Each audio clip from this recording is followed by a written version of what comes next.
கேரள மாநிலத்தில் நடக்கும் முழு அடைப்பால் தமிழக எல்லையான கோவை, குமரி மாவட்டங்களிலிருந்து பேருந்துகள் இயக்கப்படவில்லை.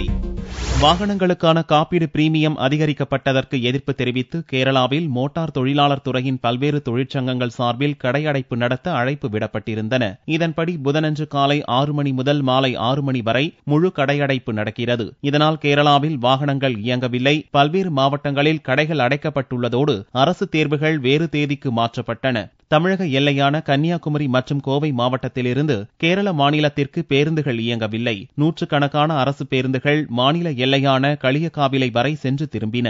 நாகர்கோயிலிருந்து கேரளாவுக்கு எந்த பஸ்ஸுமே போகல.